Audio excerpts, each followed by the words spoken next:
c'est Nantes-Saint-Étienne à Marseille-Sopin. C'est mon premier match. J'avais une trouille. Je retrouvais la grande équipe de Saint-Étienne dans le tunnel, Kurkovic, Jean Dion, Farison, qui ont été des idoles, comme Bossis et Tussaud, Piazza, Lopez. Et je me dis, putain, merde, mais je les touche, quoi. Et j'avais eu un trac, mais un truc de malade.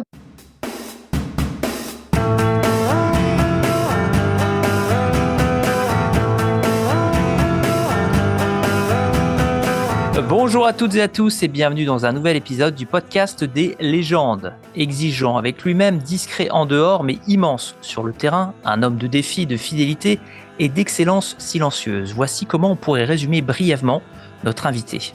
Né à Alger en 1961, il grandit en France et débute sa formation à Tarbes sous le regard d'un éducateur qui décèle dans notre invité des capacités physiques hors normes et un appétit insatiable pour le ballon. Un appel à Robert Budzinski, un essai de 24 heures, tant le talent est évident et c'est ainsi que débute une carrière qui va le mener aux Canaries, puis au sommet du football mondial. Champion de France à 2 reprises avec le Grand Nantes, médaillé d'or aux Jeux Olympiques de Los Angeles, 3e de la Coupe du Monde 86, notre invité a été de toutes les aventures avec rigueur, intelligence de jeu et une détermination sans faille. Avec une dégaine de héros de série télé, un mélange entre Tony Micheli et Remington Steele, ce beau brun ténébreux s'impose rapidement chez les Bleus. Arrière latéral aussi à l'aise à gauche qu'à droite, il connaît 20 sélections en équipe de France.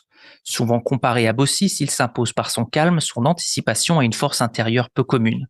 Son parcours l'a mené dans les plus grands clubs français, Paris, Marseille, Bordeaux, Montpellier et Nantes évidemment, avec à chaque fois cette même volonté, faire honneur au maillot, ne jamais tricher, toujours avancer. Même dans les moments les plus complexes, il a su répondre présent, s'adapter et transmettre son amour du jeu. C'est donc avec un immense plaisir que l'on reçoit aujourd'hui un homme de cœur, de principe et de talent. J'ai nommé William Ayache, bien entendu. William, nous sommes ravis de t'accueillir dans le podcast des légendes à plus d'un titre.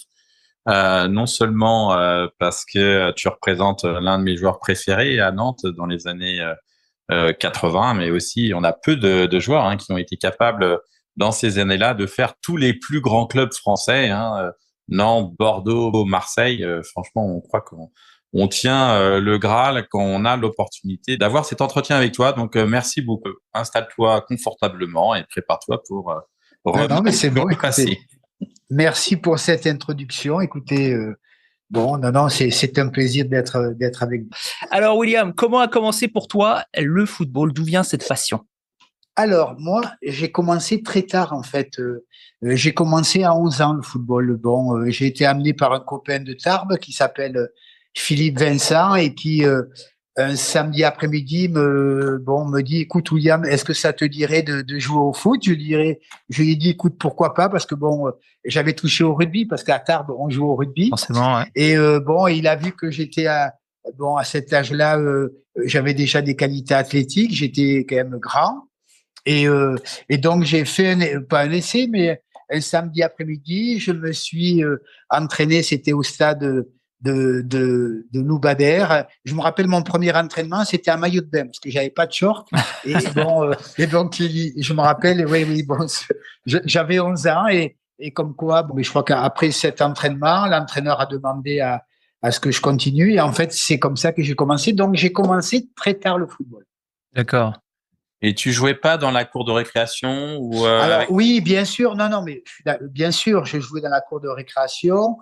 Donc moi après, j'ai joué au rugby, j'ai fait de l'athlétisme. Après ça a compensé un petit peu, tous les manques que j'avais. Mais bon, il faut quand même pas oublier que j'ai raté un peu toute la préformation, c'est-à-dire l'école de foot. Je connaissais pas moi, donc j'ai tout appris à Nantes. À quel poste tu joues au départ, justement, à 11 ans, 12 ans, quand tu commences? Alors, on jouait à 7 et je jouais défenseur central, moi, en fait. Toute ma vie, j'ai joué défenseur. Parce que maintenant, dans beaucoup de reportages, on voit des latéraux que j'ai rencontrés, comme Angloma. Angloma, je l'ai joué, Jocelyn, il jouait ailier droit à Lille. Et moi, j'ai joué arrière gauche à Nantes à ses débuts. Donc, moi, j'ai toujours joué défenseur, j'ai jamais joué attaquant. Et après, j'ai été reconverti défenseur.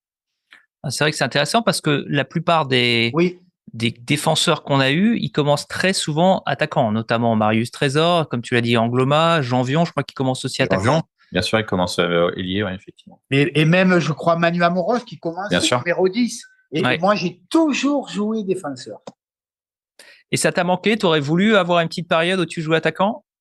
Alors non, mais ce qui m'a manqué, bon après je l'ai travaillé avec mes qualités, mais je reconnais que j'avais pas, voilà, comment on pourrait dire la dextérité d'un attaquant, la fluidité. Donc moi j'ai quand même tout appris à Nantes parce que je suis arrivé, j'étais à l'état brut, c'est-à-dire que je crois que j'avais des qualités athlétiques, j'allais vite, bon j'étais dur sur l'homme, je lâchais rien. J'aimais défendre. Et bon, et ça, je crois que je l'ai toujours eu. Je savais défendre. Alors, j'ai du mal à l'expliquer. Et après, bon, je crois que Coco Ciodo m'a initié, m'a appris, en fait, qu'à un moment, si tu veux passer au-dessus, notamment à Nantes, et il faut se libérer. Donc, ça a mis du temps, mais, et bon, j'y suis arrivé à partir de la deuxième année, mais il a fallu une année d'adaptation où on m'a fait comprendre, au bout de la première année, que William, si tu veux passer au-dessus, tu veux réussir, il va falloir que tu libères un petit peu ta timidité. Et en fait, c'était ce problème-là, c'est-à-dire que je faisais mon rôle de défenseur et j'en faisais pas plus. Mais quand tu joues à Nantes, tu es obligé quand même d'en faire un petit peu plus. Alors, raconte-nous comment tu arrives à Nantes, justement. Alors, j'arrive à Nantes. Eh bien, en fait, mon entraîneur de l'époque, Monsieur Torres, demande à faire un essai parce qu'en fait, j'ai demandé à faire un essai. Moi. Eh oui, oui. Donc, parce que bon, à l'époque, j'étais cadet Midi-Pyrénées avec Claude Puel, avec Henri Stambouli, parce que je jouais dans un petit club de Tarbes. Et en fait, j'avais eu des demandes de Sochaux, de Bordeaux. Mais bon, mon entraîneur qui connaissait un petit peu Robert Bujenski, bon, du bataillon de Joinville, hein, c'est ça? Il se connaissait par l'armée, il me semble, non? Écoute, je crois que c'était en Algérie. Alors, je crois que Robert avait fait. Bon, je sais pas. Je crois qu'il y avait un truc comme ça.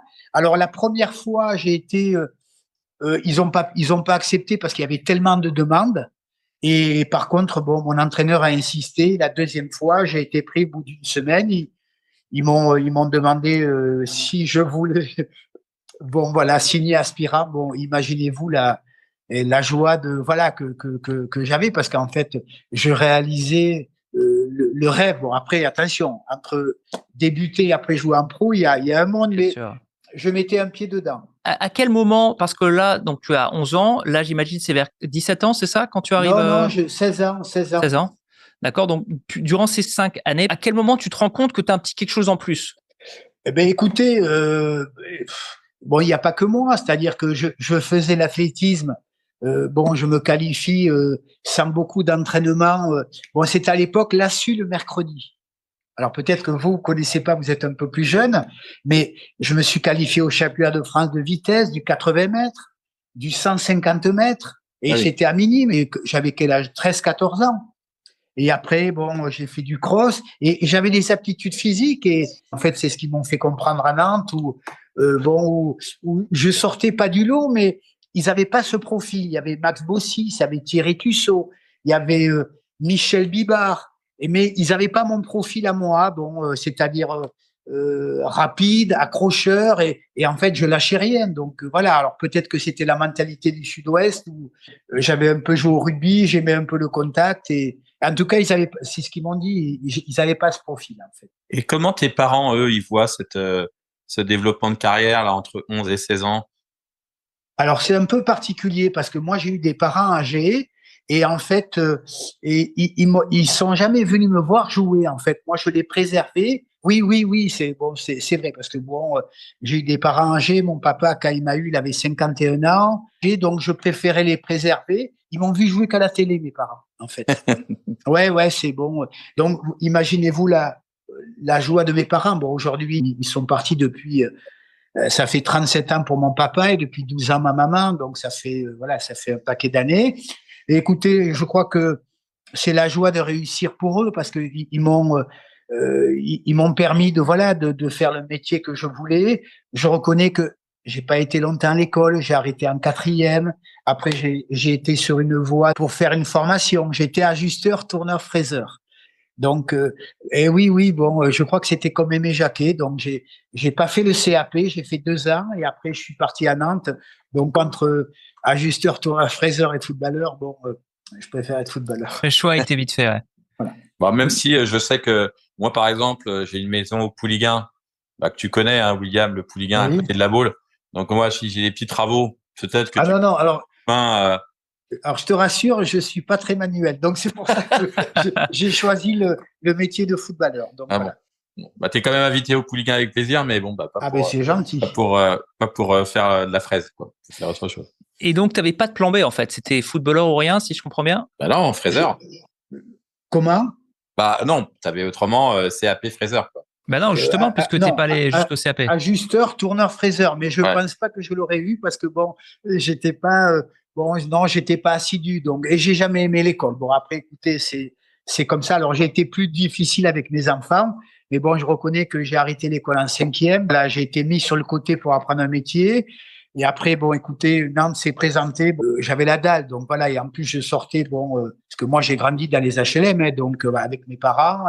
Et donc, bon, mais j'avais pas le choix, finalement. Donc, après, j'avais quand même ce côté où j'ai toujours été un garçon assez sérieux. Donc, voilà. Donc, et j'avais faim. Donc, voilà. Il n'y a jamais eu de doute dans ton esprit que tu allais être professionnel? Non, il y en a eu. Imaginez-vous, quand vous allez à Nantes, bon, on n'est pas sûr de réussir parce que bon, Nantes, il y avait les meilleurs joueurs, il y avait la concurrence. Et alors, il faut bien sûr le facteur chance, mais de notre génération, année 77, on était une vingtaine. Et il y a 2 joueurs qui sont ressortis du lot, c'est José Torre et William Ayache. Voilà.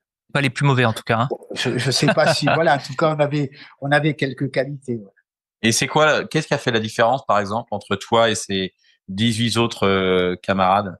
Oh, je crois que bon, en tout cas pour moi, j'avais fait, moi, j'avais envie de réussir, donc je me suis donné les moyens et je reconnais que j'avais des qualités athlétiques. Alors comme je le répète tout à l'heure, j'étais pas un grand technicien, mais en fait à Nantes j'ai appris. Bon après j'ai jamais été un grand dribbleur, mais je joue avec mes qualités et j'ai eu la chance de revoir Coco Ciodo il y a je crois 1 an parce que je me suis déplacé de Cannes pour aller le voir, pour discuter, pour lui dire merci et en fait bon je crois que en discutant avec lui et il m'a dit mais j'ai compris que tu étais un homme d'espace et c'est vrai que bon je vois aujourd'hui le rôle des latéraux où bon ils montent ils descendent mais bon moi je me rappelle à Nantes j'avais un peu ça donc c'est-à-dire le jeu sans ballon et après la chance de jouer avec des grands joueurs comme Loïc Amis comme Bruno Barancelli qui m'ont mis dans les meilleures conditions donc je pense aussi que au-delà de l'envie de réussir et le sérieux,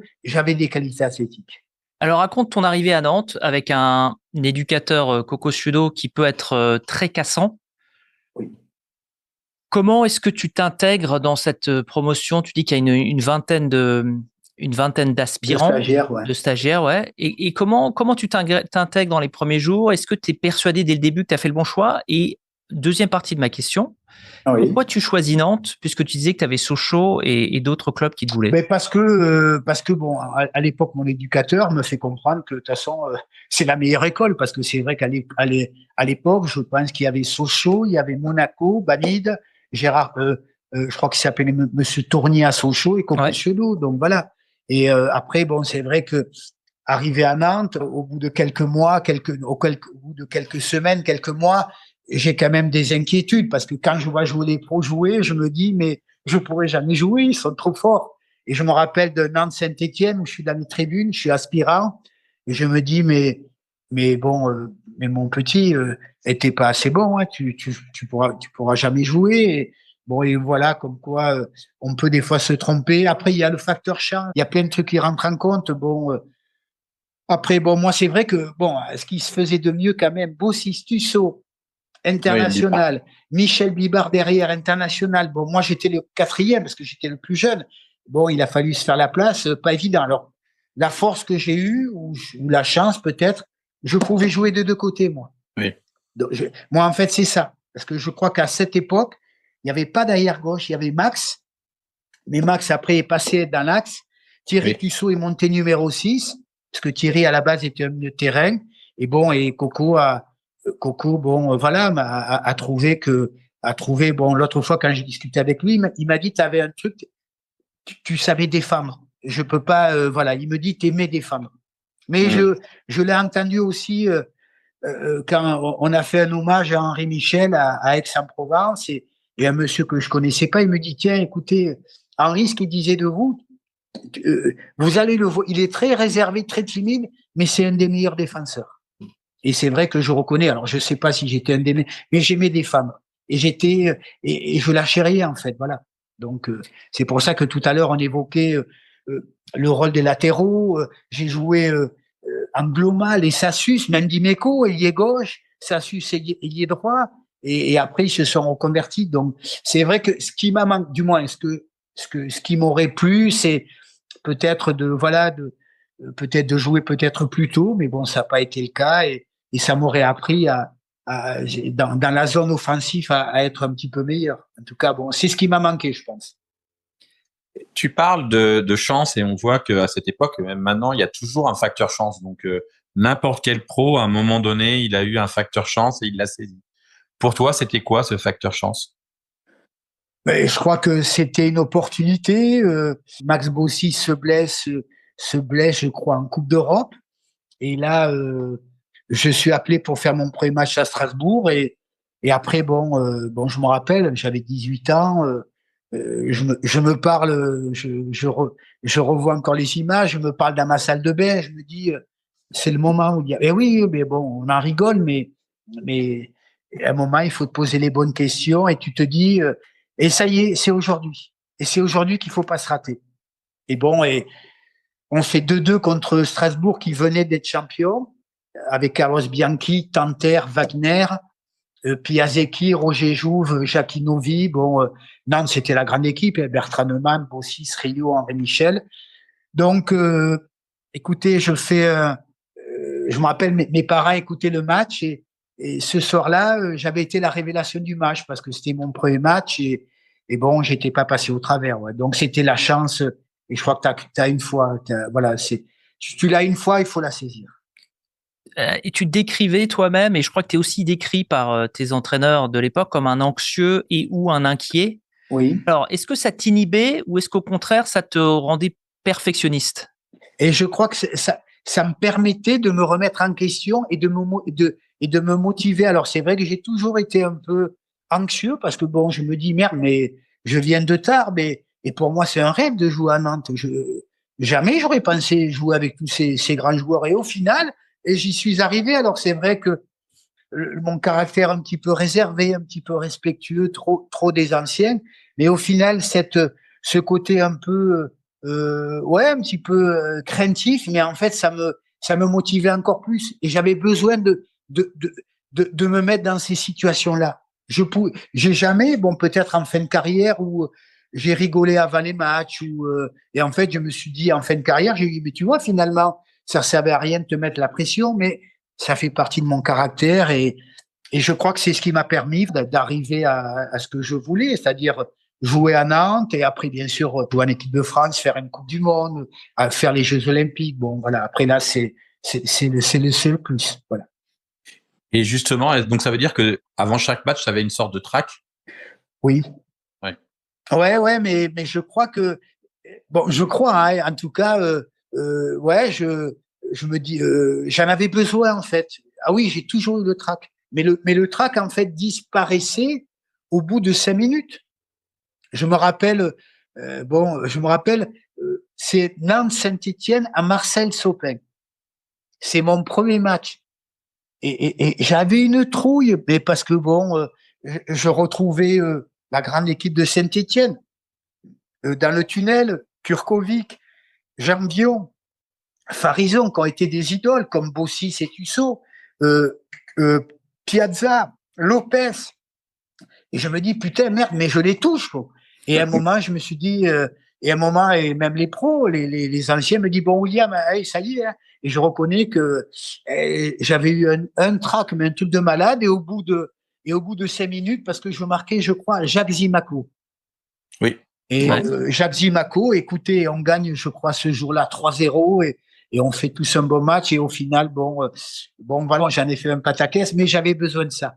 J'avais besoin de mettre la pression. Mais après, c'est des natures. Bon, il y a des, oui, je vois aujourd'hui des mecs qui peuvent rigoler. J'avais un peu de mal, mais finalement, ils avaient peut-être raison. Tu avais une routine justement pour évacuer ce stress? Oui, j'avais une routine, c'est-à-dire que ouais, j'ai fait une routine. Ouais.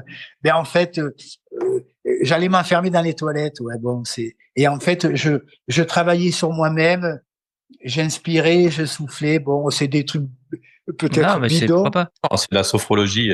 Ouais, bon, il y avait un kiné qui m'avait dit ça et moi, ça me canalisait, ouais, ça me canalisait. Donc, je m'enfermais, j'avais besoin d'être seul, en fait. Mais tu étais du genre à vomir dans les toilettes avant le Ah match ou c'était non, pas à pas ce vous. point-là quand même? Non, pas D'accord, jusqu'à là. Mais le d'accord. trac. Voilà. Non, parce que pour quelqu'un qui est anxieux, de se retrouver devant des dizaines de milliers de personnes ou même voir des millions devant la télé, c'est quand même enfin, être sportif professionnel, c'est Oui, mais pas un si tu choix de veux, carrière oui, très, mais très judicieux. mais si tu veux, au fil des matchs, après voilà, tu gagnes de la confiance. Bon, après tu te connais un peu plus. Mais Ouais, je me rappelle mes premiers matchs, j'étais anxieux, mais ouais. bon, mais même les matchs voilà, même après dans les années 85 quand on jouait en Coupe d'Europe, j'avais besoin, c'était mon rituel, j'avais besoin de rentrer. J'étais dans le duel en fait parce qu'à l'époque on prenait des ailiers et j'avais besoin de ce duel moi. Et en fait je me focalisais sur lui, c'est-à-dire que bon j'avais vu comment il jouait et c'était mon duel donc voilà je devais le remporter donc je sais pas comment je le je le mémorisais en fait le joueur. Tu visualisais. Je visualisais des images, bon, voilà, et après j'arrivais à me concentrer.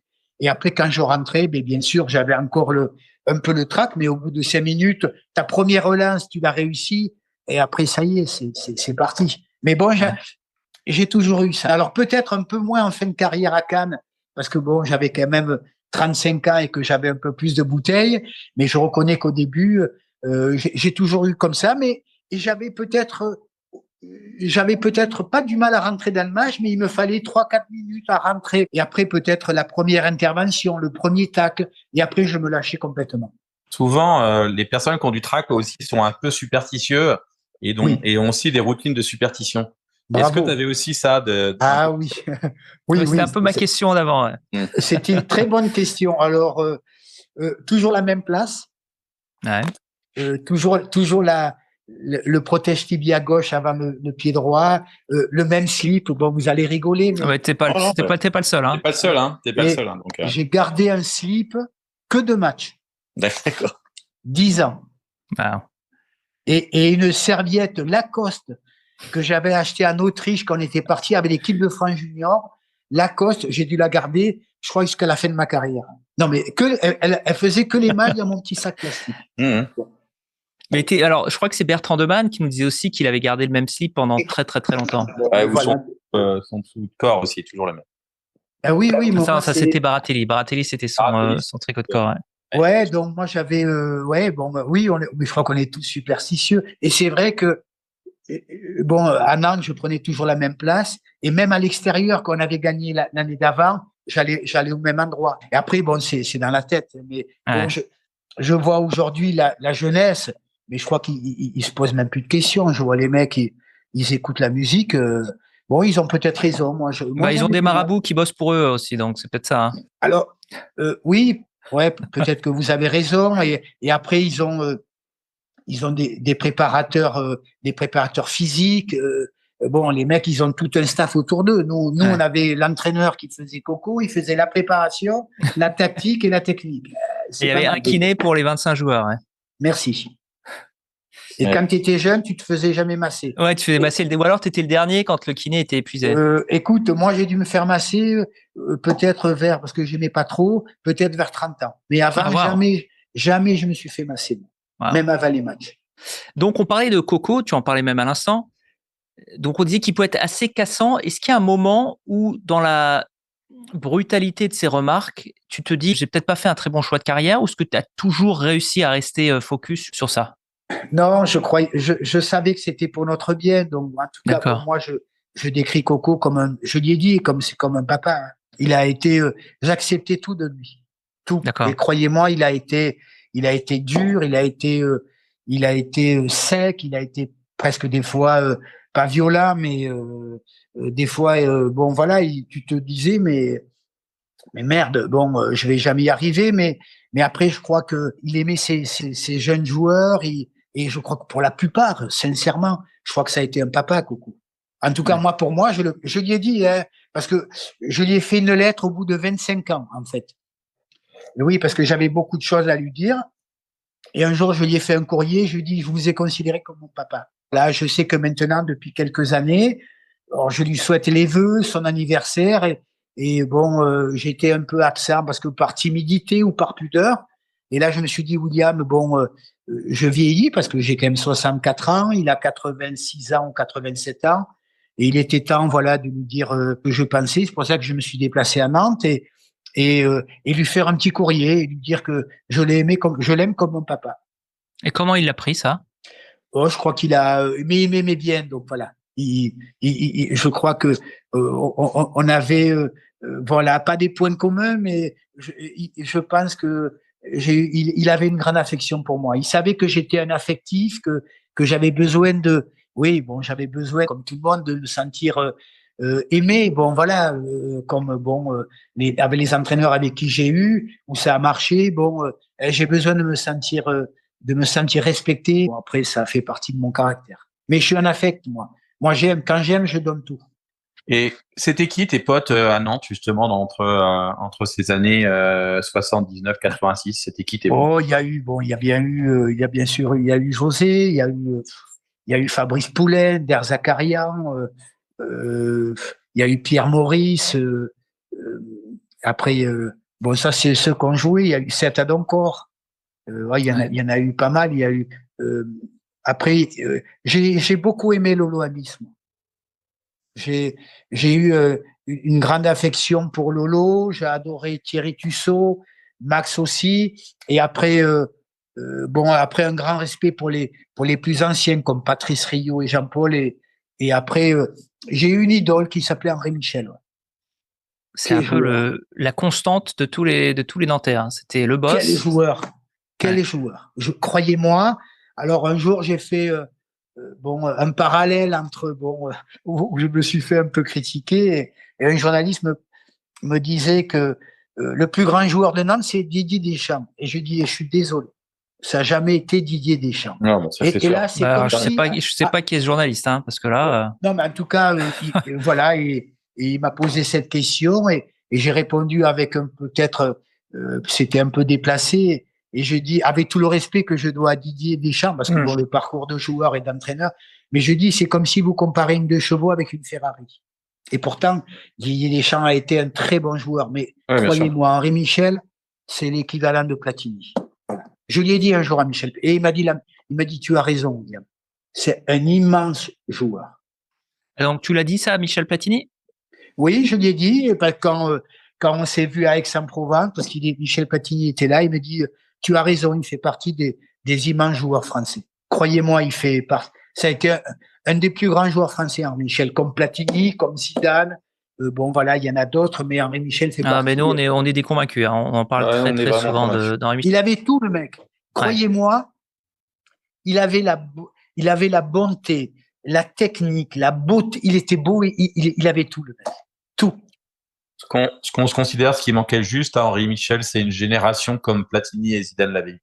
C'est-à-dire qui pouvait l'accompagner, notamment en équipe de France, et avoir réussi l'étape au-dessus que Platini et Zidane a réussi à avoir. Je suis d'accord avec vous. C'est ce qu'a manqué Henri. Il a quand même eu 58 sélections.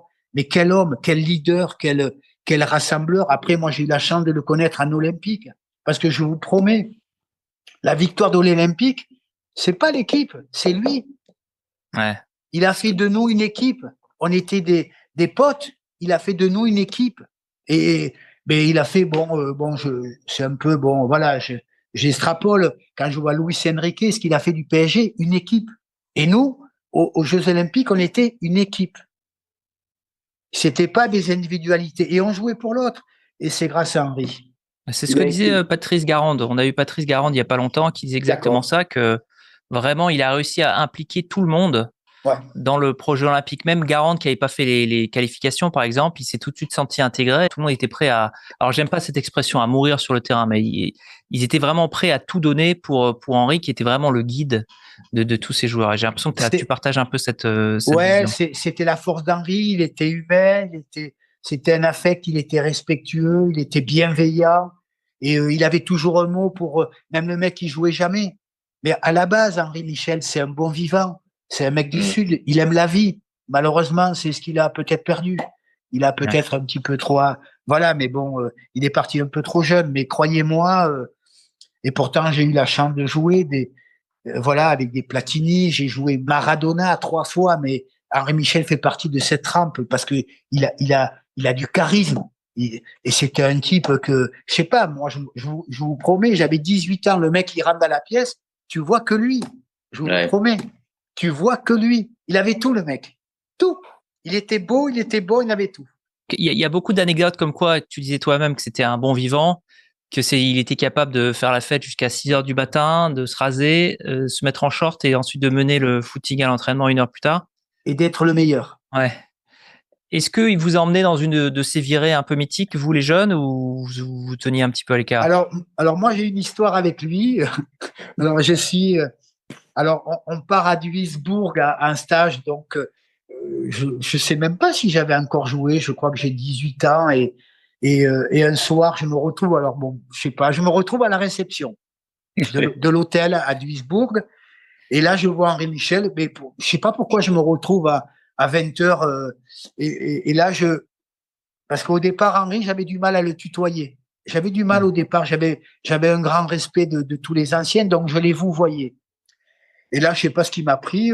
Et je dis à Henri, parce que je savais qu'il allait boire un coup le soir. Bon, voilà. Donc, je me suis retrouvé donc à lui demander, Henri, si tu vas boire un coup, est-ce que je peux venir avec toi? Donc, je me suis Mais pour un retrouvé. timide comme toi, ça a dû être, t'as dû te faire violence là-dessus. Je me suis fait violence, mais putain, quand il m'a dit oui, c'était, j'étais le plus heureux des gamins. Et alors que, sincèrement, j'avais rien à faire là. Donc, je me retrouve en boîte de nuit avec Henri Michel. Il est minuit, 1h du matin, je suis au bar et je me dis, mais gros, alors là, je me pose la question, je me dis, mais t'es un gros con. Toi, t'as rien prouvé, t'as même pas fait 1 ou 2 matchs, mais qu'est-ce que tu fais en boîte? Et lui, il est capitaine de l'équipe de France, c'est le capitaine de Nantes. Mais William, t'as tout faux. Mais en fait, finalement, on a passé une belle soirée, tous les deux. Et le lendemain, écoutez, je suis retourné à ma place, voilà, de jeunes joueurs. Et lui, c'était Henri Michel, mais j'ai passé une soirée exceptionnelle. Et vous étiez que deux? Il y avait que ouais, on n'était que deux, ouais. Ah je oui, sais pas rigolo. comment. Et je me suis forcé, et voilà, j'ai un peu vaincu ma timidité. J'ai dit, Henri, si ce soir, il serait possible de venir avec toi? Il m'a dit, mais bien sûr. Et voilà, je me suis retrouvé en boîte de nuit. Bon, voilà. Bon, et sincèrement, on a passé une bonne soirée. Des détails, non? Tu gardes ça secret? Je garde ça pour voilà. Non, je peux pas. Non, D'accord. Je m'excuse, je peux pas. D'accord. Très bien. Nantes, j'ai l'impression qu'il y a une bienveillance de la part des anciens vis-à-vis des jeunes, en tout cas. Au-delà d'Henri Michel, il y avait les Bertrand Demann, les Lolo Amis. Je crois qu'ils nous ont mis dans les meilleures conditions. Bon, après, ils savaient nous remettre à notre place, mais je crois que j'ai aimé ce club parce que j'ai aimé la mentalité. C'était l'équipe qui primait, c'est-à-dire c'était pas des individualités. Il y avait un patron qui était Coco, il y avait Bud, mais c'était tout un staff. Là, il y a un monsieur qui est mort qui s'appelait Monsieur Zaïta. Et c'était le numéro 3 de Coco, mais c'était un type exceptionnel. C'était un peu l'intendant, c'est lui qui s'occupait de nous donner les chaussures, les maillots. C'était une famille, en fait. Et en fait, on a eu la chance de côtoyer de tous ces grands joueurs, parce que bon, moi, je me rappelle comme si c'était hier, les Henri Michel, les Rampillon, Amis Baron-Kelly, Pécou, Bertrand Neumann, il y a eu Reynald de Noex, Thierry Tussaud, Omar Chanoun, Oscar Muller, Georges Van Strelen, Bruno Steck, Michel Bibard, Henri Agnol, bon, je pourrais vous en dire 50. Et j'ai aimé ce club, bon, il a été important pour moi. En fait, j'ai quitté mes parents, j'avais 16 ans et en fait, il m'a fait devenir homme, j'ai l'impression. Il m'a fait devenir un homme, ce club.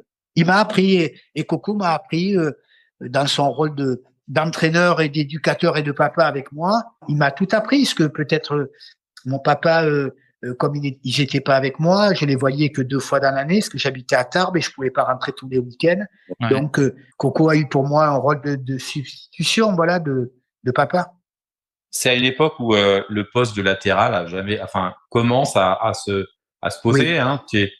On a Jean Viron, on a Max Bossis qui commence à devenir Tout à fait. on a Manuel Amoros et on a William Ayache. Est-ce que à ce moment-là, tu te rends compte que tu es un des précurseurs du rôle de latéral en France ou pour toi, tu t'es posé zéro question? Non, mais après, bon, mais je suis le cours, c'est-à-dire que bon, Coco me fait comprendre, comme je vous l'ai dit la première année, William, il va falloir maintenant, alors, tu es très bien dans ta partie défensive à partir de la moitié du terrain, mais il va falloir faire un peu plus. Donc, pareil, je pars en vacances au bout de cette première année et je me fais un déblocage tout seul. Je me parle et je me dis, William, il faut être un autre. Il faut te lâcher offensivement. Et j'arrive la deuxième année et après, bon, ben voilà, je découvre le rôle offensif parce que j'avais des qualités athlétiques. Et Coco avait bien compris mon jeu. Il a compris que j'étais un homme d'espace et j'adorais. Moi, je pouvais faire aller-retour comme un peu Hakimi parce que je vois Hakimi jouer. Oui, bien sûr. Et bon, il est plus fort que moi offensivement, mais je crois que je suis meilleur que lui défensivement. Exactement. Mais C'est ce que disait aussi Amoros, ouais. Par contre, il marque des buts. Moi, j'étais pas à droit devant le but parce que j'ai jamais joué devant. Donc, je découvre un peu le rôle offensif et je me perfectionne avec des joueurs parce que c'était quand même facile de jouer avec Camins. Après, j'ai joué avec Baron Kelly, c'était facile. Et je joue avec mes qualités. J'étais un homme d'espace. Bon, et je sentais les trucs avec Lolo. Avec Lolo, comme Bruno, je jouais les yeux fermés. Et tu préférais jouer à droite ou à gauche? Ça m'est égal, en fait. Ouais, parce qu'en fait, je me rappelle, je joue à droite un match de Coupe d'Europe. On va, je crois que non, je joue arrière gauche. Non, à droite, ouais, à droite et au match aller, Delmas, un Yougo qui joue au Partizan de Belgrade, il avait fait des misères, je crois. Il avait fait des misères à Frankowski ou à Antoine, je crois, qui joue arrière gauche. Et Coco me demande le match retour. William, tu joues arrière gauche. Bon, ben voilà, j'ai joué arrière gauche. Non, j'aimais les duels, moi, en fait. J'étais quelqu'un qui aimait les duels. Dans un article de 83, je crois qu'Henri Michel dit que ta place à toi est à droite et que toi, tu préférais jouer à droite, en tout cas à l'époque. Est-ce qu'avec le temps, t'as aimé les deux? Non, mais ouais, j'ai aimé les deux parce que bon, c'était sur mon bon pied à droite, mais j'ai joué à gauche, croyez-moi, avec Vincent Guérin et Amis, mais c'est un régal de jouer avec eux. C'est-à-dire que moi, tu défends pas, moi je m'occupe du. Mais par contre, eh ben, ils m'ont fait briller offensivement parce que j'avais les capacités athlétiques de monter, de descendre et voilà. Mais j'ai aimé jouer les deux, ouais. Parce que même en équipe de France, j'ai joué à gauche. Comme tu dis, tu es un homme de duel. Est-ce qu'à la fin des matchs, tu faisais un peu le pour et le contre ton adversaire direct en disant ouais, là j'étais meilleur que lui ou tu passais à autre chose?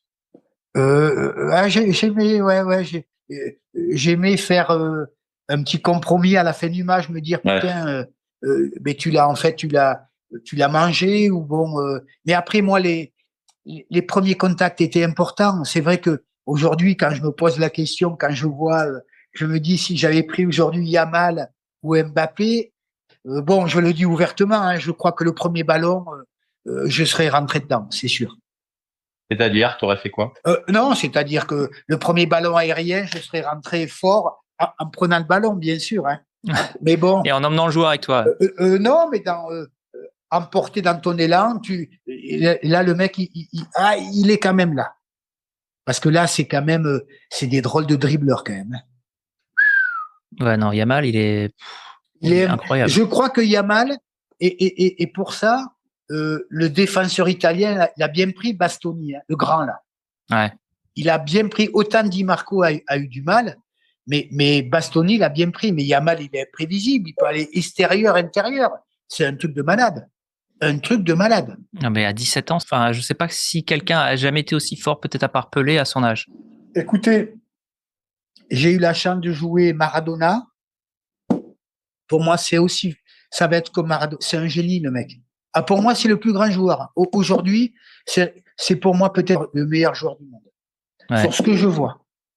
Perso, je pense que le Ballon d'Or, Dembélé, peut-être au niveau statistique, il va peut-être l'avoir, mais si on a un qui joue incroyablement bien et qui peut faire ce que font tous les autres candidats, Ouais. c'est lui. Je veux dire, ce que font tous les autres, il peut le faire aussi. Et il a 17 ans.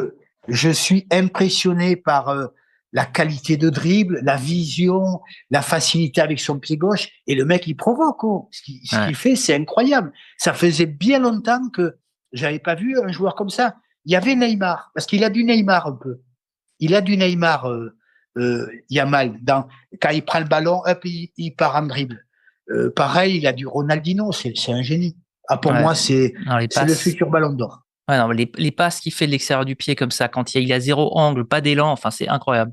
Incroyable. J'en ai vu un, c'est Maradona le faire et je crois Messi. Il y a peu de joueurs qui font ça. Tu as des super résultats à Nantes assez vite, tu deviens un joueur incontournable et donc ça te permet d'intégrer l'équipe de France olympique.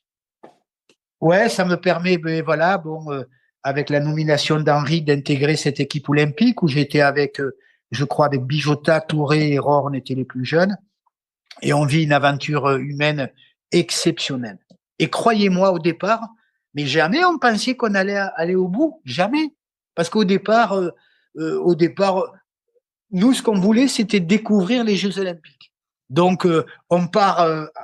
Attention, je pèse mes mots. On n'est pas parti en touriste, hein, mais on fait une première partie sur la côte est.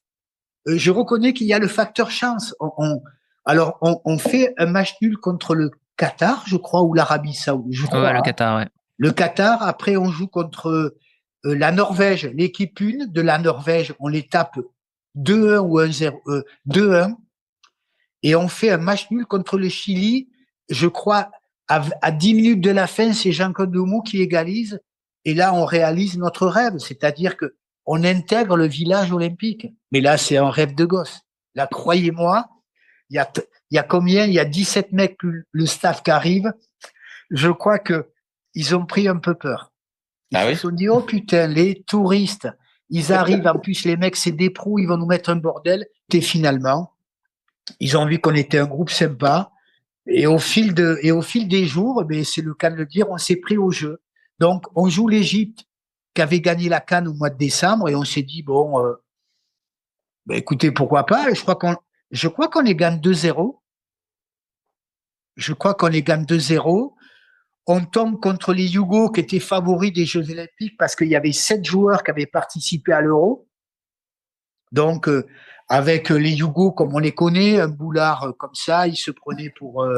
voilà. Les stars. Et puis, ouais, un peu les stars. Mais bon, c'est le problème des Yougos, c'est-à-dire c'est des individualités, mais pas une équipe.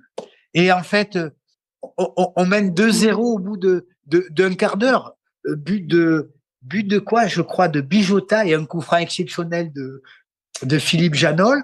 Après, ça part un peu en couille, c'est-à-dire que il y a un peu des accrochages. Touvenel se fait expulser. Didier Sénac, fracture de la pommette. Ah oui. Bon, ça finit. Les Yougoslaves finissent à 9. Nous, on finit à 10. On gagne 4-2. Et là, on joue le Brésil en finale. Et la ça, c'est un rêve.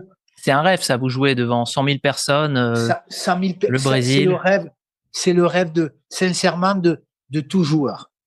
Finale olympique, et on joue le Brésil. Bon, on perd Jean-Christophe et Didier Sénac. Mais la force du groupe, c'est ce que je dis, c'était une équipe. Jean-Louis Anon qui avait peu joué, mais même Michel, il rentre en finale, c'est-à-dire que moi, je joue arrière gauche, je passe à droite en finale. Michel Bibard rentre dans l'axe et Jean-Louis Anon joue à gauche. Et on gagne 2-0 et on devient la première équipe d'un sport co à être champion olympique. Ouais. Et à ce sujet, c'est inadmissible. On n'a même pas eu la Légion d'honneur. Depuis, ça fait 40 ans maintenant, 40 ans, jamais. On est la première équipe d'un sport co à être champion olympique.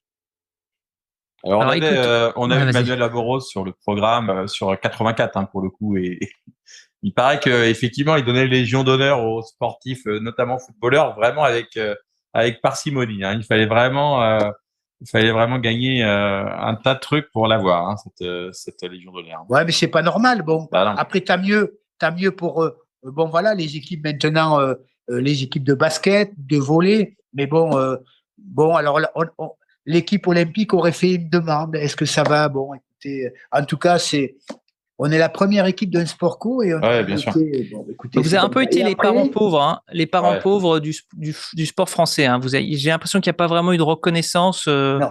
la reconnaissance qui vous serait due, surtout maintenant rétrospectivement quand on voit que quelqu'un qui est médaille de bronze dans un sport qui vient d'être créé reçoit la Légion d'honneur. Enfin, j'exagère peut-être un peu, mais il y a quand même une plus grande libéralité vis-à-vis de ce genre de récompense par rapport à vous qui avez dû faire un parcours quand même compliqué, gagner des matchs compliqués et tu le disais toi-même, dépuceler en plus le palmarès du sport français à cette époque-là. Ouais, mais je crois qu'il y a une part de responsabilité de la Fédé. Je m'excuse. La Fédé nous a pas accompagnés, nous a pas soutenus, notamment à l'époque, je crois que c'était Noël Le Graët, quand il y a eu une demande, ils nous ont jamais soutenus. Parce que là, croyez-moi, et j'aurais souhaité qu'ils soient champions olympiques, oui, les Français. L'équipe de Thierry Henry. Pareil. Et je vous promets qu'ils auraient eu la médaille d'or. Pas la médaille d'or, ils auraient eu la Légion d'honneur. Ouais. Non, mais on est aussi entre ces années 78, 84, où on est quand même sur une fédération un peu d'amateurs. Oui, c'est une fédération française qui est en train de se professionnaliser, qui commence à avoir un peu, mais bon, c'est pas partout, pas tout le temps.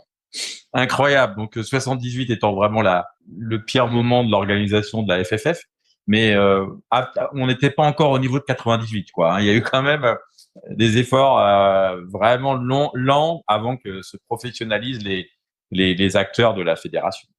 Ben, je crois qu'il y a eu déjà plus de moyens donnés aux équipes. Nous croyez-moi, c'était d'abord Clairefontaine n'existait pas. On allait à l'hôtel Valbièvre à jouer en Josas. Et aujourd'hui, il y a d'autres moyens. Donc voilà. Mais après, t'as mieux pour eux. Bon, après moi, moi je suis pas jaloux, mais ouais, il y a un petit non, mais il y a un thème qui revient souvent quand on parle à cette équipe de 84 qui a vraiment eu zéro reconnaissance, ou alors que la reconnaissance est venue seulement en 2024 quand on s'est rendu compte tiens, on n'a pas gagné depuis 84. Bon, c'était peut-être un plus gros exploit que ce qu'on pensait. Ah oui, bon, moi je vous promets, au départ, on n'est pas parti non, on est parti pour aller voir, mais finalement, en quart de finale, quand on tape l'Égypte, on se dit, et pourquoi pas? Et en fait, finalement, c'est un exploit qu'on a fait, hein, je vous promets, c'est un exploit parce que nous, c'était pas écrit qu'on allait être champion olympique, hein, et finalement, on s'est retrouvés là, tous les anciens, mais c'est comme si moi j'avais quel âge à l'époque? J'avais 23 ans. Mais on s'est retrouvé il y a quelques mois, l'équipe olympique, pour Henri Michel, à Aix-en-Provence, pour un gymnase à son nom. Écoutez, on a évoqué des souvenirs, mais exceptionnels. Est-ce que tu crois, William, qu'il n'y a pas aussi l'effet du championnat d'Europe et le fait que la France a gagné au même moment, la même année, le championnat d'Europe, oui, c'est vrai. Qui a malheureusement un tout petit peu éclipsé Je suis d'accord avec toi. Je suis d'accord avec toi. C'est vrai que l'exploit qu'a réalisé l'équipe de France, notamment, je crois 9 buts de Michel Platini. Oui, c'est vrai que, c'est vrai que on a été un petit peu étouffé. Mais bon, écoutez, après, il faut quand même dire la vérité. On était l'équipe B de la France. On n'était pas l'équipe 1. Hein.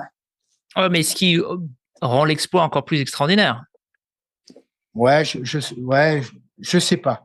Écoute, en tout cas, on l'a fait. Depuis, ils y sont pas arrivés là. Non. En 2000, voilà, pour les Jeux Olympiques. C'est comme ça. Alors, j'espère qu'il y aura une équipe dans 4 ans, mais bon.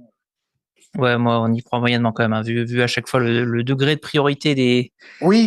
Fait, c'est ça. C'est ce que je reproche au club. C'est un scandale. Alors, je reconnais qu'il est payé très cher, les joueurs, mais quand même, tu as la chance de faire les Jeux Olympiques. Je sais pas, mais de représenter ton pays, mais donne des moyens à ton pays. Ouais. Alors, les clubs, ils sont gentils, mais bon. Surtout quand on voit l'équipe que l'Espagne a envoyée, par exemple. Alors, j'ai vu une anecdote assez incroyable, justement vis-à-vis des Jeux Olympiques, c'est que les maillots que vous portiez étaient les maillots qui avaient été portés par l'équipe qui avait gagné l'Euro quelques semaines plus tôt. Est-ce que vous étiez au courant de ça? Non, non. Ah bon? Ah ouais, c'est ce que j'ai lu quelque part. Ah, peut-être, non, j'étais pas au courant. Bah, en tout cas, ils nous ont porté chance. Ouais, bah clairement, ouais. Ouais, ils nous ont porté chance. Donc, non, non, une aventure humaine exceptionnelle. Mais bon, écoutez, voilà. Donc, ça a été exceptionnel. Et le cas derrière toi, c'est ta médaille olympique? Oui, oui, tout à fait. D'accord, magnifique. Ouais, ouais, Alors les Jeux Olympiques, c'est à la fois honnêtement, une énorme victoire effectivement de l'équipe de France, la seule aux JO ever, la première et la dernière. Mais c'est aussi l'opportunité pour toi de rencontrer des stars potentiellement, non? Ah, c'est énorme. Et je vous promets, je crois qu'on a passé plus de temps au Coliseum pour voir les courses d'athlétisme qu'à l'entraînement. C'était exceptionnel. Et pour ça, Henri, c'est pour ça qu'on lui doit cette victoire, parce qu'il nous a laissé une liberté. Mais je vous promets, une liberté. Bon, attention, veille du match, on mangeait, on était dans les chambres, on préparait le match. Veille du match, mais- c'était boîte de nuit obligatoire. non, C'était non, la méthode non, Henri non. Michel. Non, je peux pas. Non, non, on était très sérieux, mais 2 jours avant, on était tous au Coliseum. Toute la semaine, on prenait le bus, on passait les après-midi en plein cagnard à voir Carl Lewis, Daley Thompson, Edwin Moses. Non, mais c'était exceptionnel. Ah, Sincèrement, des énormes noms, ouais. C'est clair. Alors c'est lequel champion qui t'a le plus impressionné ou Carl Lewis. Carl Lewis? Je crois que je fais partie, on était quelques heures, je suis sur la ligne d'arrivée du 100 mètres. Et un truc de malade. Wow. Je me vois me lever. Bon, et en plus son allure, elle était féline. Il était élégant. On a l'impression qu'il volait. Impressionnant. Surtout que je crois qu'il gagne 4 médailles d'or, il me Ouais, je semble. crois que 4 médailles, mais même le champion qu'il était, il était beau en fait. Il était beau à voir courir. Ouais. On dirait que c'était une gazelle. Et toi qui as failli être aussi dans la course, est-ce que tu t'es dit ah bah tiens j'avais peut-être ma chance au 100 mètres ou pas du tout? Non, là, il faut rester à sa place là. Là, crois-moi, j'étais un supporter de Carl Lewis et il nous a fait vivre voilà une finale à 9 et des poussières, mais ça va tellement vite, tellement vite. Et Patrice Garand nous racontait qu'il y avait un athlète français, je me souviens plus du nom malheureusement. Il arrive tout seul, il va courir le 1500 mètres, il gagne une médaille d'argent et ensuite il retourne au village olympique tout seul, sans entraîneur, sans encadrement. C'était pas le 3000 steeple avec Joseph Mahmoud? Ah si, c'est ça, t'as raison, ouais, c'est ça. Ah ouais, mais Joseph, il était tout le temps avec nous, c'est un type super. Quand je vois, je crois, d'après ce que je crois que la flamme olympique est passée à Cassis, il habite. Il n'a même pas été invité, je crois. Ah, pas mal. Mais par contre, ils l'ont donné à je sais plus quel joueur je sais plus quel président qui avait en plus pas voulu prêter ses joueurs. Il y avait une histoire ça assez incroyable lors du passage de la flamme. Après, c'était le comité olympique qui sélectionnait. Bon, moi, je vois, il y a eu la flamme olympique à Cannes. Bon, ils m'ont même pas invité. Bon, après, qu'est-ce que vous voulez, c'est comme ça. Après, je vais pas courir après eux, mais j'ai même pas été invité. Il y a eu des gens que j'ai vu dans le journal, mais ils ont rien à faire, jamais participé à des Jeux Olympiques et ils se sont retrouvés. Mais après, bon, les affinités, bon, c'est comme ça. Non, mais c'est un peu triste quand même. Alors, avant de parler des JO, il y a la période. Donc, tu es champion de France, pardon, en 1980, oui. Avant 84. Oui. Donc, toi, tu joues quand même beaucoup dans cette première saison. Tu joues, je crois, la moitié des matchs de ton équipe en championnat. Est-ce que tu t'attends aussi rapidement à ouvrir une ligne dans ton palmarès? Ben, dans la mesure où avec Nantes, tu joues les premiers rôles, donc c'est 79-80. Je profite de la blessure de Max Bossis pour jouer. Bon, Max fracture la pommette. Et en fait, bon, je pense que cette année-là, on est champion. Et je fais 25 matchs titulaires. Donc, sur 38, c'est pas mal. Et bon, donc, automatiquement, je participe à la fête. Mais bon, Nantes jouait à l'époque les premiers rôles avec Saint-Étienne. Donc, c'est pas étonnant que Nantes se retrouve champion. Mais il y a aussi cette demi-finale de Coupe des Coupes. Alors oui, contre Valence, non? Bah oui. ou l'Atlético de Madrid. Alors attends, je vérifie parce que je l'ai plus en tête. Non, je crois que c'était contre Valence avec Kempes. Oui, c'est contre Kempes.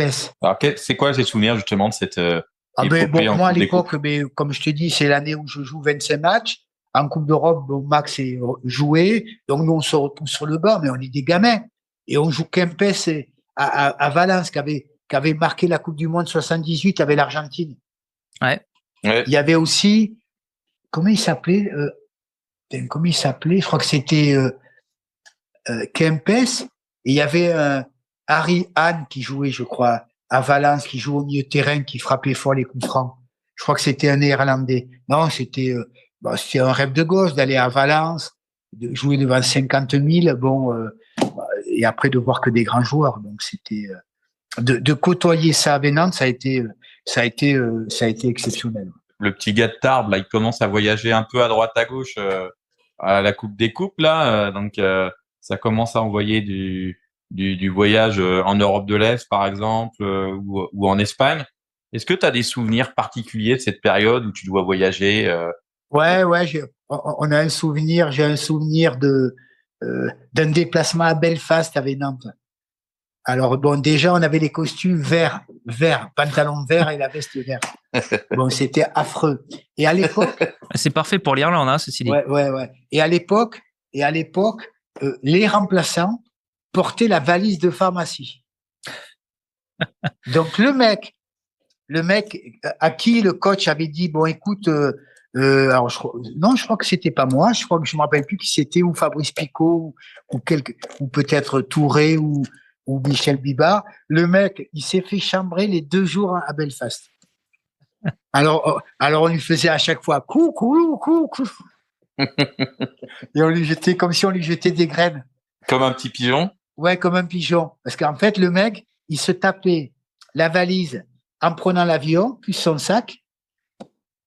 À la descente d'avion, il avait la valise, il amenait à l'entraînement et au match, il amenait la valise de pharmacie, et même pour aller sur le banc. Wow. C'était quoi, une sorte de bizutage ou c'était Ah non, oui, non, c'était une tradition. C'est le plus jeune qui l'apprend. D'accord. Alors bon, imaginez-vous quand l'entraîneur allait faire le choix, on partait à droite et à gauche. En fait, bon, ils sont où? Bon, viens ici, viens.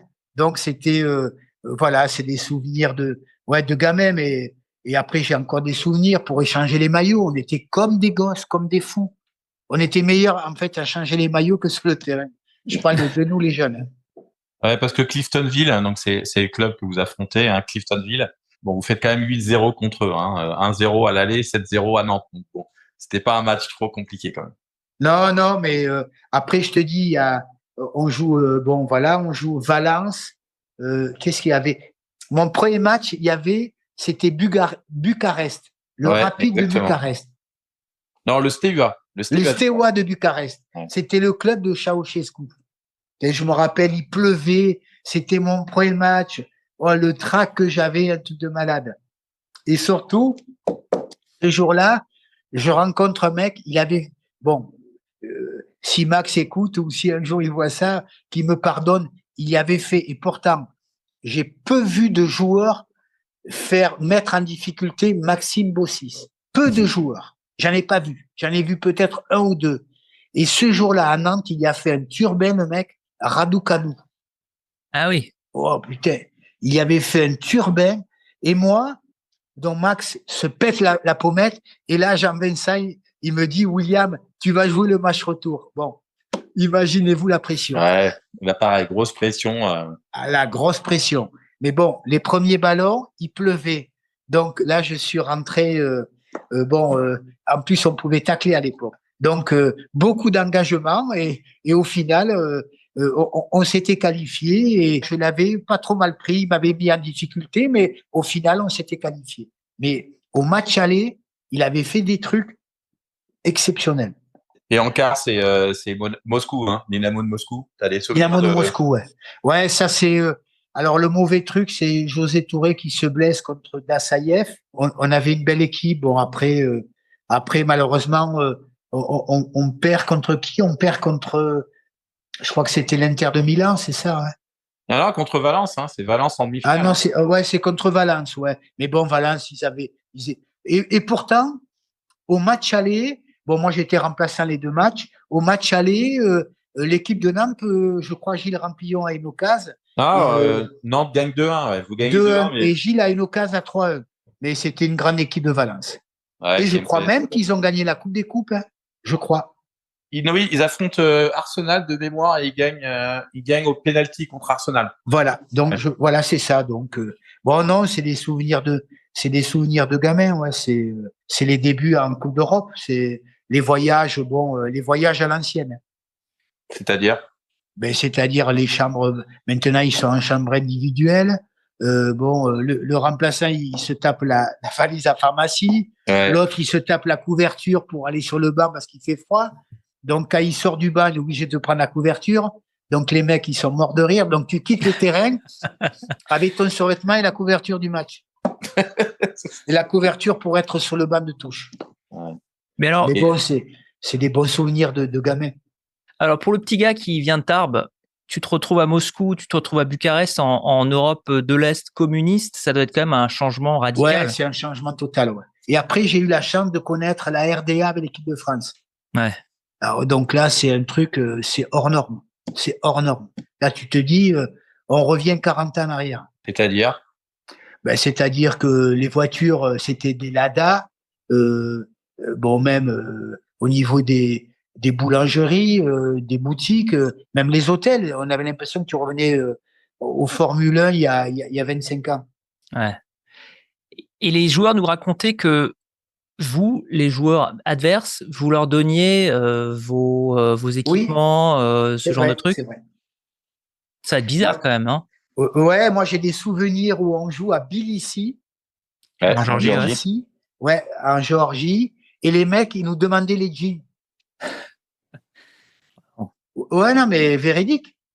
Je crois qu'il y a des joueurs qui ont échangé les jeans contre du caviar. Contre Ah du ouais? caviar. Ah, c'est pas un Ouais. mauvais deal. Ouais, c'était pas un mauvais deal, mais bon, le Ouais, problème. en fait, il faut rentrer à slip, quoi. C'est ça. Bah, tu le mets dans la rentres en valise. survêtement, Tu quoi. les mets dans la valise à pharmacie, ouais. Exactement. Alors après, William, il s'en fiche puisqu'il a l'habitude de jouer en maillot de bain, hein, comme quand il a 11 ans, mais Ouais, t'as pour raison. les autres, ça a l'air c'est bizarre quand même. C'est un peu un deal bizarre, mais en tout cas, ils voulaient des jeans, les mecs. Bon. Mais ils vous le disent. Non. Alors, par exemple, s'il y avait le match aller à Nantes, est-ce que les mecs, à la fin du match, vous disiez, écoutez, vous pouvez nous ramener des jeans, on vous fait un petit Non, ils petit disaient échange rien de bons parce que procédés? souvent, ils essayaient de s'échapper, en fait. Et oui, Ah ouais. pour demander l'asile politique. Bien sûr. Et moi, je me rappelle, si mes souvenirs sont bons, contre ces équipes-là, il y a 1 ou 2 joueurs qui sont restés en France et qui sont pas rentrés avec leur club, hein. Mais c'était l'occasion de Ouais. fuir leur pays parce que bon, c'est pas une démocratie, hein. Gérald Passy nous racontait qu'il avait été, lors d'un match avec les Espoirs contre la RDA, qu'ils avaient été un petit peu espionnés par la Stasi. Oui, oui. Est-ce que toi, tu as eu des expériences similaires? Oui, on a eu ça en RDA, la Stasi, et après, même en Russie, le KGB, je me rappelle.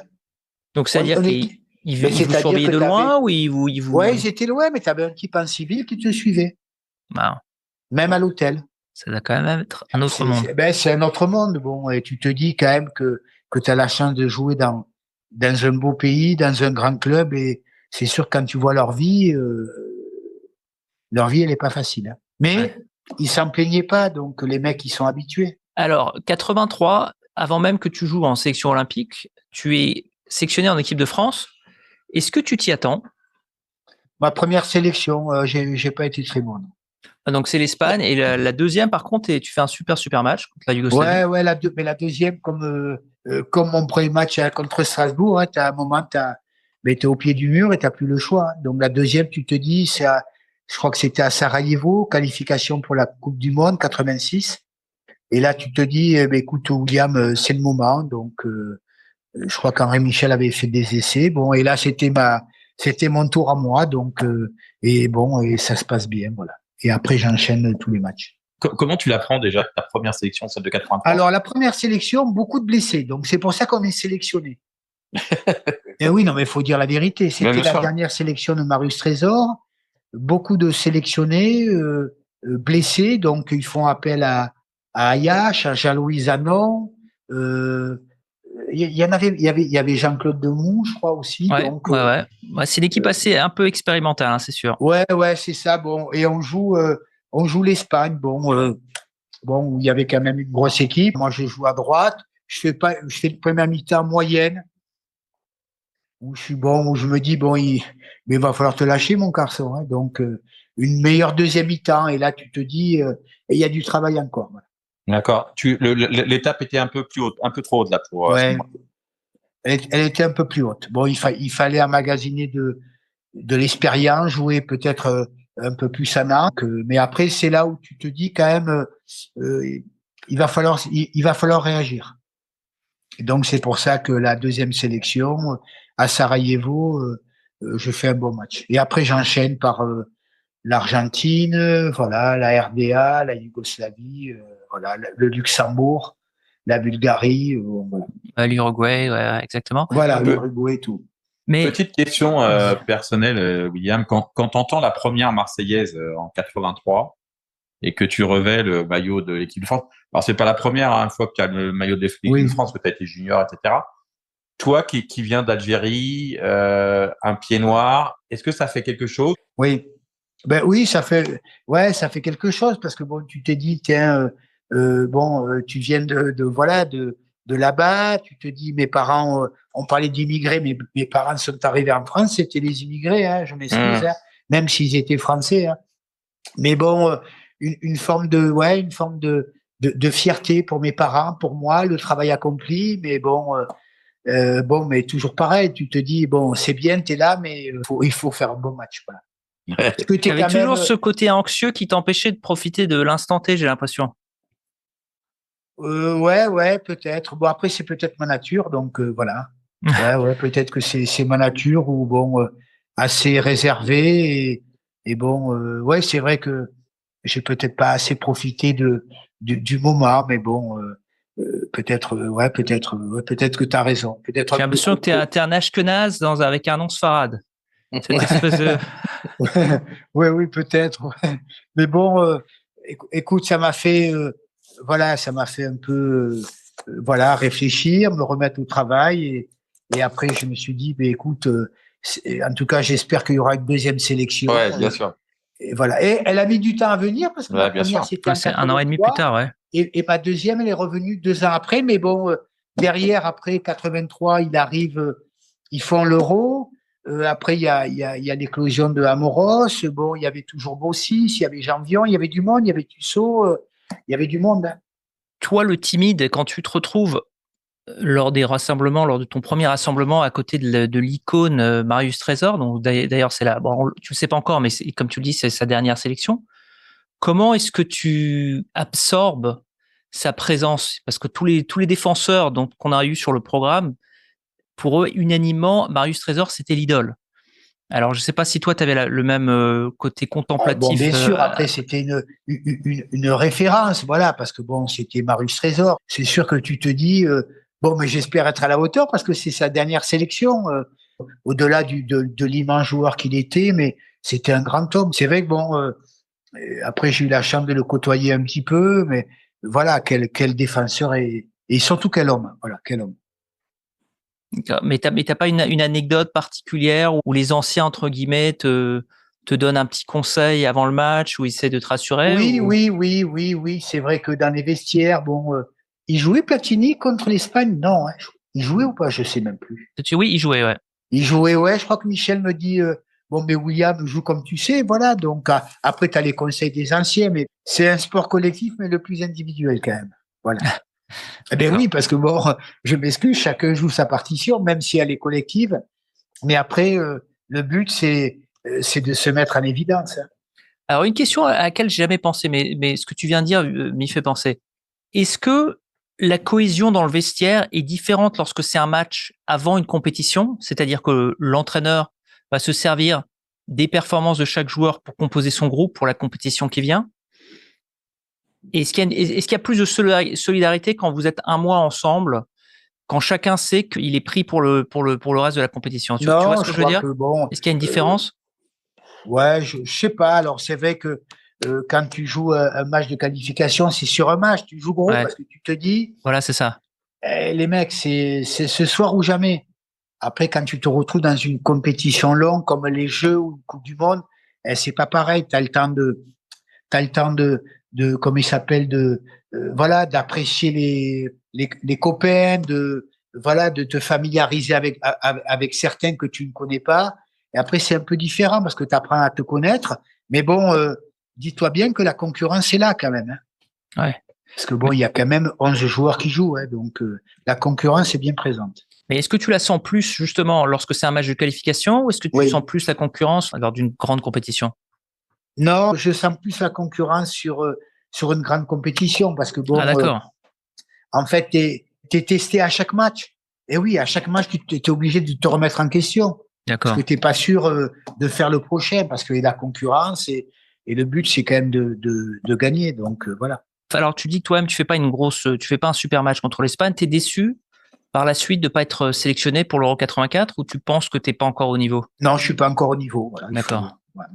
Je pense, voilà. Donc, non, je suis pas au niveau et après, bon, peut-être que le travail, il y a peut-être une année où peut-être je me découvre aussi et j'arrive à faire des beaux matchs, à m'imposer dans l'équipe olympique et après au fil, voilà, bon, Henri Michel me fait confiance parce que bon, la chance aussi que Henri me connaissait de Nantes, de l'équipe olympique et après bon, c'était peut-être aussi plus facile, je reconnais.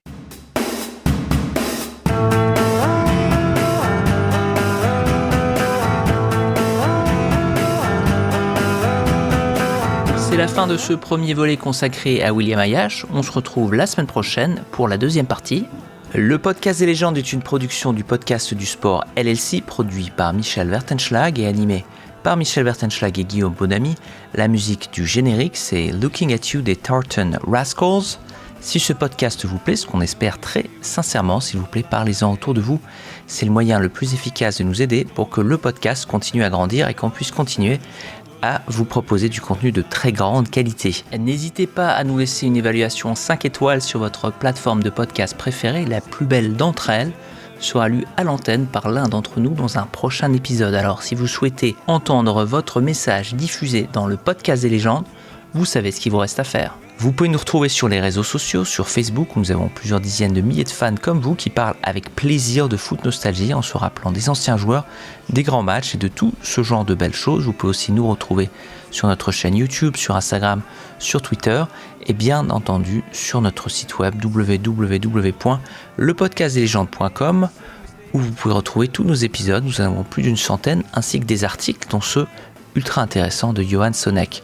Vous pouvez aussi vous inscrire sur notre newsletter qui vous donnera en avant-première le nom de nos futurs invités. Donc si vous voulez des scoops, inscrivez-vous sur cette newsletter, allez sur notre site web, vous verrez c'est très facile de s'inscrire. Merci à toutes et à tous de votre fidélité au podcast des légendes, on se retrouve la semaine prochaine.